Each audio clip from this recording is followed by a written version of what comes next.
Hi there, I'm Heath Fletcher, host of The Healthy Enterprise. This episode is part of a limited series called Moneyball. It's in conjunction with the BLPN Club. BLPN's Moneyball program helps founders step up to the plate and knock fundraising out of the park. You'll hear about the people, their ventures, and their pitch-making experiences. I hope you enjoy it. James, welcome to the first of this awesome Moneyball series that we're working with right now. So you've been in this adventure for a little bit now. So we want you to explain to the audience, listeners, who you are, and a little bit about yourself and what you're working on in the Moneyball program. Perfect. So my name is Jim Lovgren. I'm the CEO of Aspiro Therapeutics. My background spans over 20 years in the life science industry. I've worked at large organizations like Thermo Fisher Scientific, as well as smaller innovative startups. Now I've teamed up with my co-founders to develop a disease-modifying therapy targeting obstructive lung diseases like COPD and asthma. Our approach is actually mimicking the protective powers of a naturally occurring lung protein. So we developed a small peptide to do that.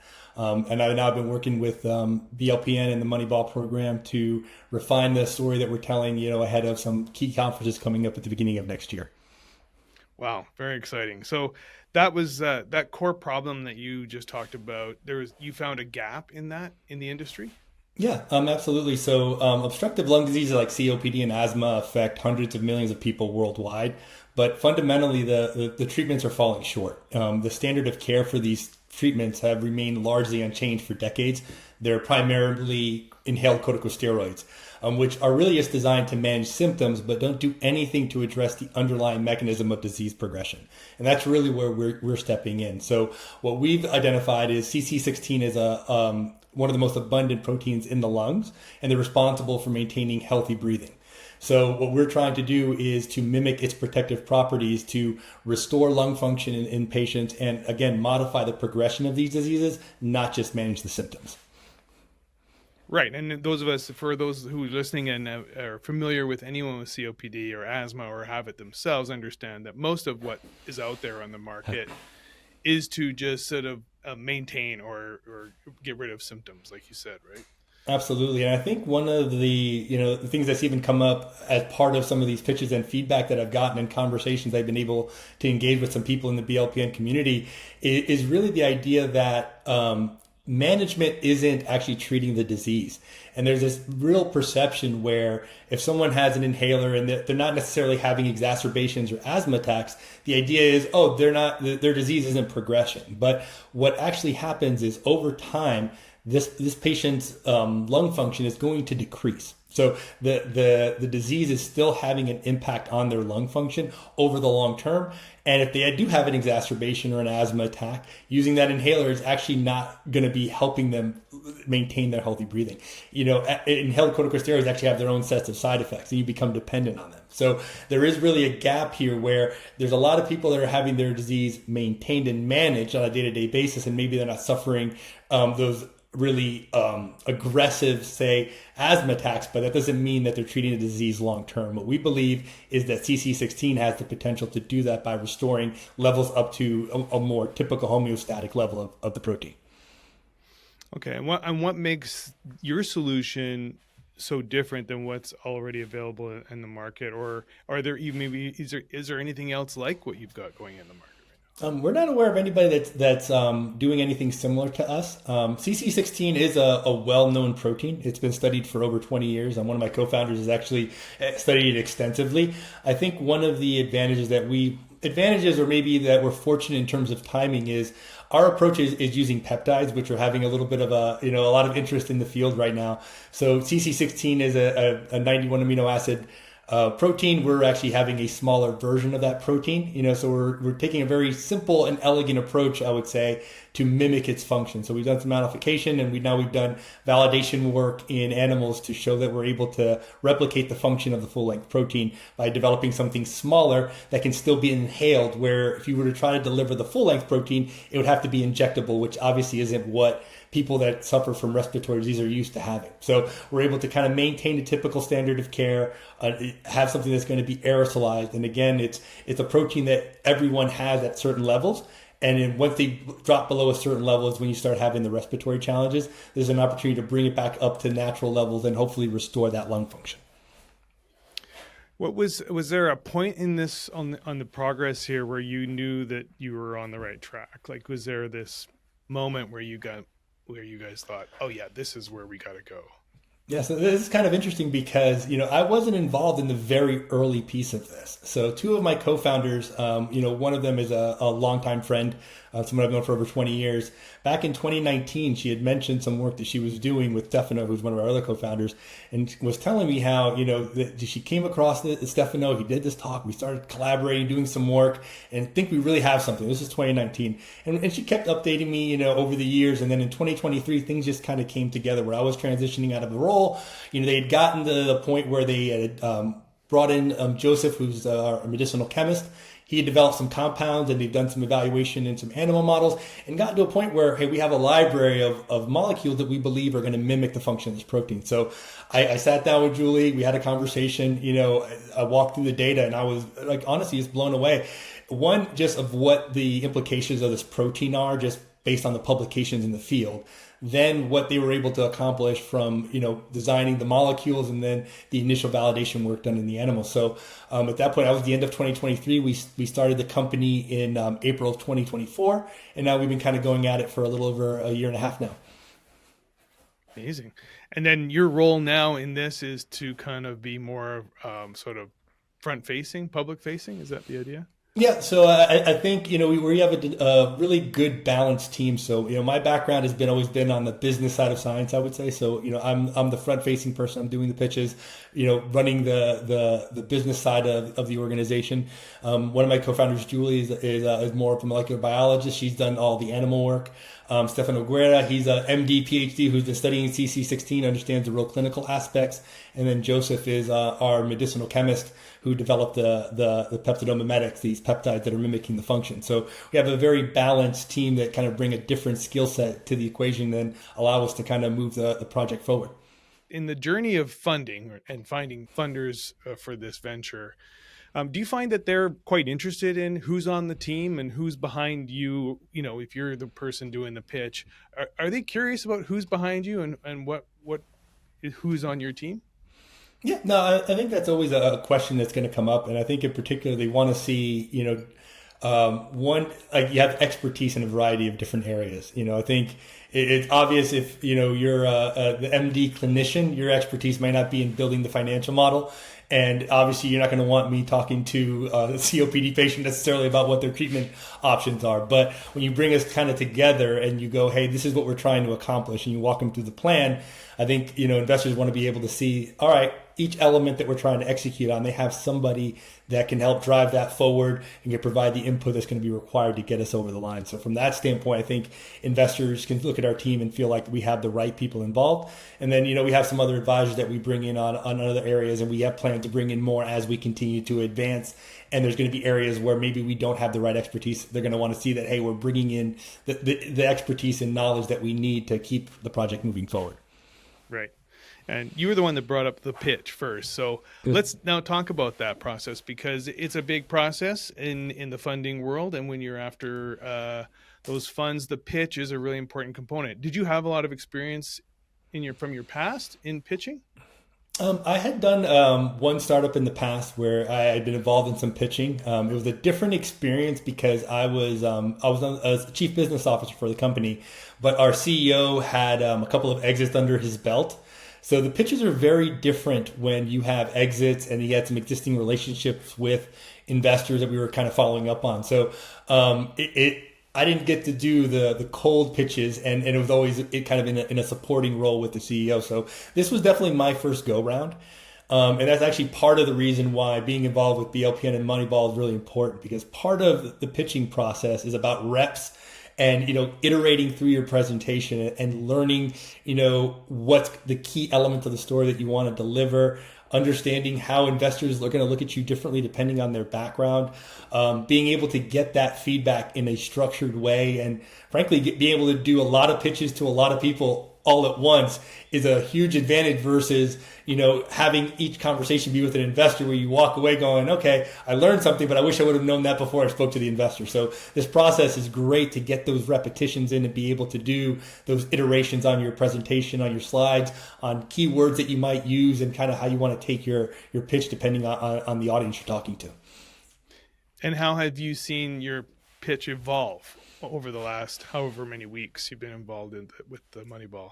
Yeah, no, I mean it's been interesting because everyone in the program, or the people that are giving you feedback, everyone comes about it a little bit differently, right? Some people want to see different things, and part of it is it's about iteration, not necessarily revamping everything. At the end of the day, we know our company and our story better than everybody, but it's really important to adjust the balance, is what I always say. One is that the part of your pitch is that patient story and the problem.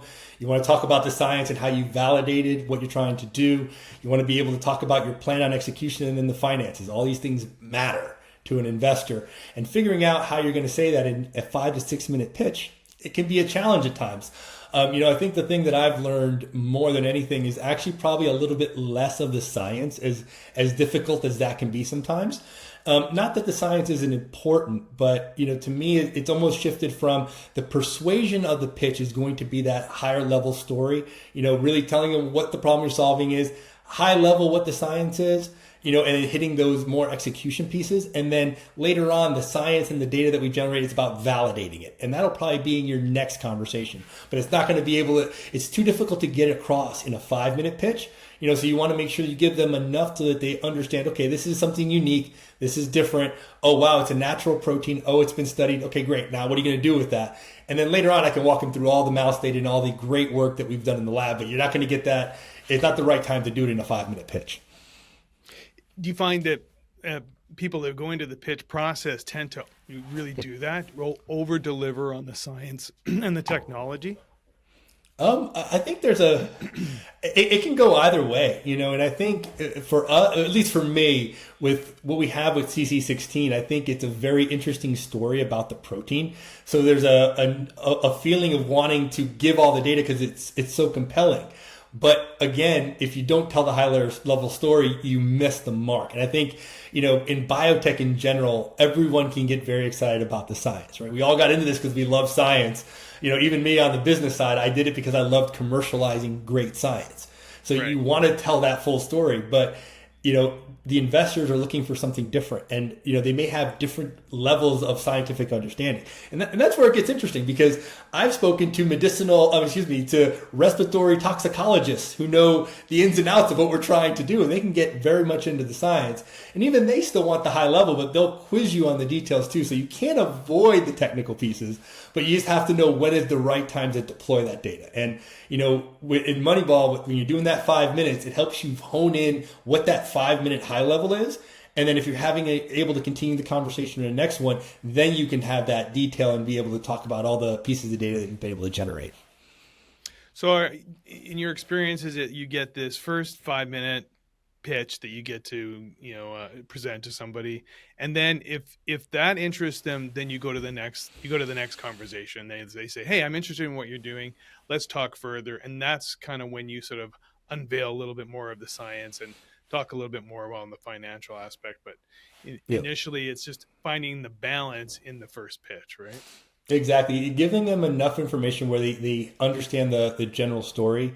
And then usually that next conversation either might be a general deep dive, so for example, you might do a, 5-slide pitch during Moneyball, but then you have an 18-slide deck that you might go over a next, 45-minute call, and do it that way. Right. Or, an investor may have a very clear area where they want to focus, and that'll happen. And I can bring in my co-founders if they're going, hey, we really want to understand the assay you used to identify your peptidomimetic that you're trying to advance. And they may want to understand the details of that. And that's where, bringing in the scientific team is worthwhile. Other investors, they go, hey, we want to see your financial model, and what do you think it's going to take to get you to this next value inflection point? And that's a different conversation. So each investor is a little bit different. And that's kind of that challenge, again, of that high level pitch, because you're trying to meet the needs of all these different investors and give any of them enough to want to kind of have that next conversation, but you can't give them everything they want because you'll never meet the need for everybody. Yeah, and you're not really getting an opportunity to talk a little bit, so you can't really read them. Like, what No, is this person more interested in? You've got that 5 minutes to kind of make your initial pitch, and then it goes from there. Do no, you exactly. recall? Do you recall having an aha moment where you feel like, I nailed it, I got the balance? There's been a couple of those. There's one that jumps out where I think it just reinforced some of my thinking. Where a particular investor was an MD, and I've joked with my other co-founders that I think he was the most prepared investor I've had to speak with. Where I felt like he might have read every one of the publications on CC16 and came in knowing the science. So Right. if I kind of mentioned the default is you want this need to go into the science, well, that was kind of taken off the table. So it made me stay more high level, tell the bigger story around what we're trying to do and the potential. And it took the conversation in a very different area where we didn't go into all the science. It was more the potential. Even like our focus is on obstructive lung diseases like COPD and asthma, but the protein is implicated in a variety of different respiratory diseases. And he saw that right away. So it just allowed to even grow what the potential of what we're doing could be. And if he hadn't have done that, or, if I would have spent the time on the data, I would have missed that opportunity to go more high level. So I think it just reinforced that need to keep it high level early. If someone gets the high level message, then you can almost, really expand what the potential is. And you always have that later conversation to give them the data that they're looking for. So that particular investor, I think, just gave me it kind of reinforced some of the things that I was already seeing, but just made it very clear that the data can wait till the deep dive on the data can wait till a later point. Right, right. That's interesting. That's trying to figure out what investors really want to know is probably one of the hardest parts of this, right? Absolutely. Yeah. Yeah. And the thing is, you're never going to be able to meet all their needs. I think it's refining that pitch early and then staying flexible in that next conversation. Like one thing that I've definitely noticed even when I come with the longer deck is it never flows in order.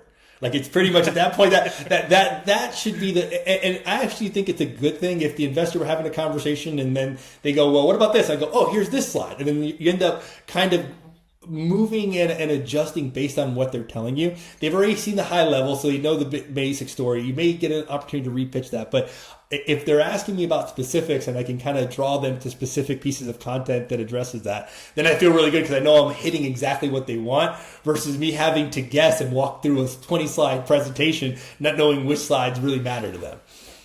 And that could throw some people right off track, right? Like, oh, well, that's slide 12. We're only on slide 4. I can't jump all that information in this, in 1 second here. So that could throw a lot of people off track by doing Yeah. that. No. So having that fluidity in your storytelling process probably comes to an advantage, I would think. Yeah, no, I think it's definitely a learned thing where you've had it happen a couple of times. You're going, okay, I haven't really made it through the presentation like the way I think I'm going to present it. So Right, I just need to be right. prepared to bounce around as needed. I'm prepared to go through it, but just know that at any moment you're going to get a question or it's going to get taken in a different direction.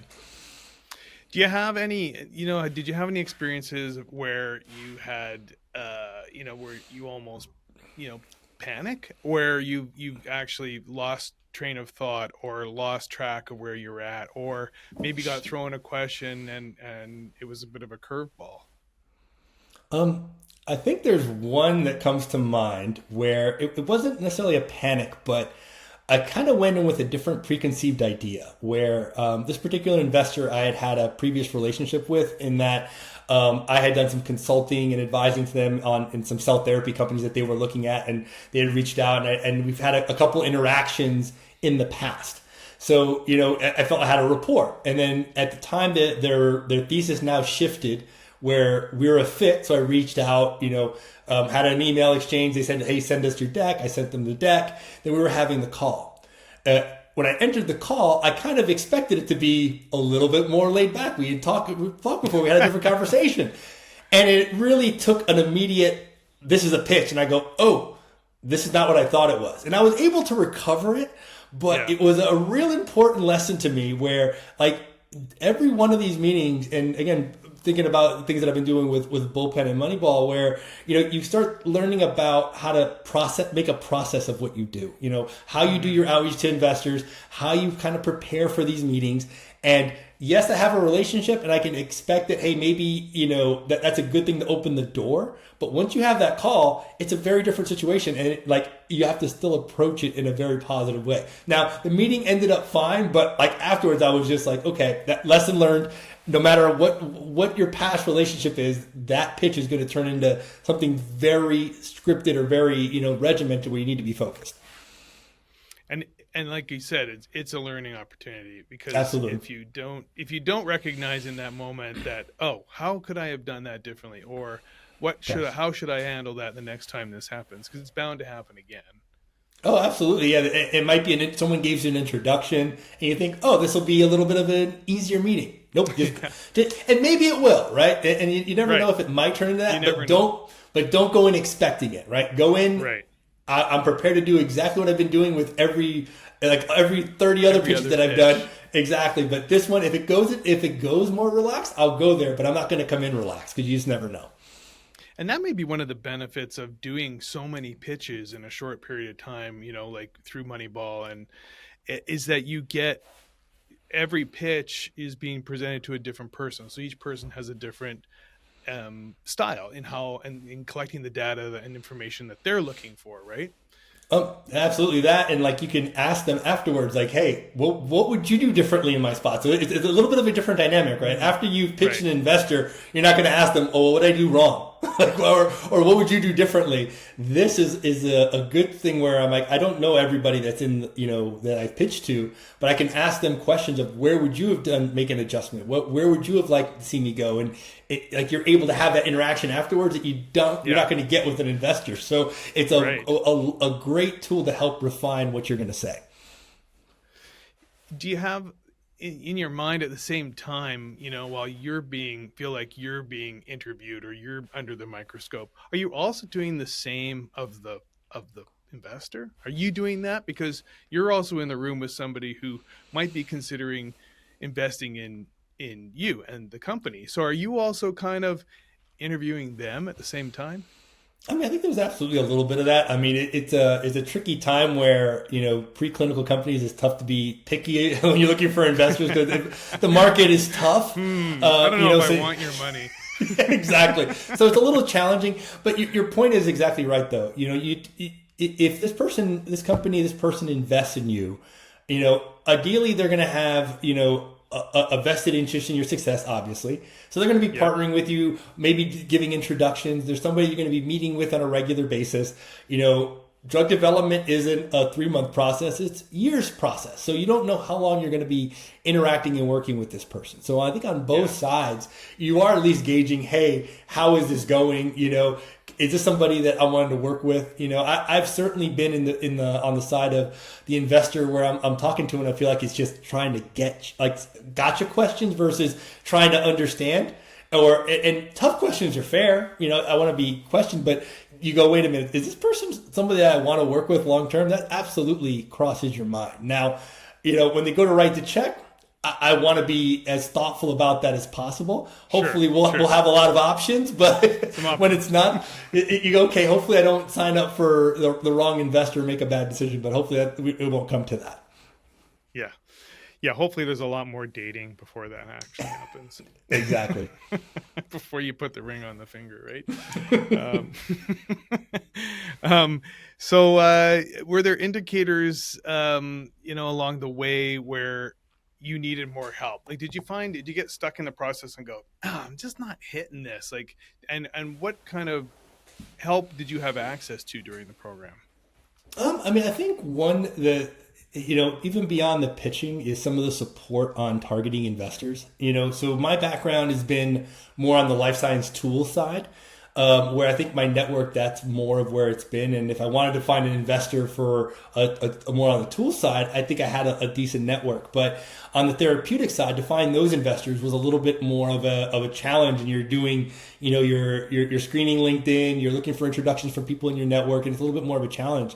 Through Bullpen, part of the support is helping you build your target list of investors, and you can help identify companies that have invested at therapeutics in the respiratory space on an asthma drug. So the types of investors where it's a much more targeted dating scenario, as you would say, where, hey, I think we're a pretty good match right from the start. So when you have the conversation, they get what you're trying to do. They can help identify maybe your blind spots or things that maybe you're not recognizing a particular risk. So these people are going to be able to be much more of a partner in your development journey for your therapeutic. And ideally, one thing you don't want to be doing is reaching out to a bunch of investors that aren't going to be interested. It's a waste of my time and it's a waste of their time. They shouldn't have to, take another email or another, reach out from somebody that's not going to be a fit. So now you have a much more focused list. You're going to get better responses, and hopefully when you're actually being able to pitch and get into a deeper discussion, it's somebody who understands what you're doing and already has a history investing in the space. Well said. James, thank you for this. Really great to hear your experience over the last little while in the Moneyball program, and also want to find what's next for you and the company, and how, if people want to find out more information, how can they connect with you and get more information? Heath, well, thank you so much for having me here. This has been a lot of fun. Really, right now, we're focusing on the development process. We'll have some data that we're hoping to have in January ahead of the JP Morgan conference. So, following up right now with a lot of investors that I've been speaking with over the last 6 months. So looking forward to meeting with them there. For anybody that's interested in learning more about the company, you can go to aspirotx.com. Or feel free to reach out to me on LinkedIn. Obviously willing to talk to anybody who's an investor. If you're another biotech founder and just want to talk about the journey that you're on, or actually the journey that we're both on, happy to talk to you about that. Or if you're somebody that is just impacted by a respiratory disease and are curious about what we're doing, happy to hear from you as well. So don't hesitate to reach out. Awesome. And they could bump into you at JP Morgan Week as well if they're there, right? Absolutely. It'd be great to meet up in person. Yeah, best of luck there. And thank you again so much for joining me today, James. I really appreciate it. Thank you.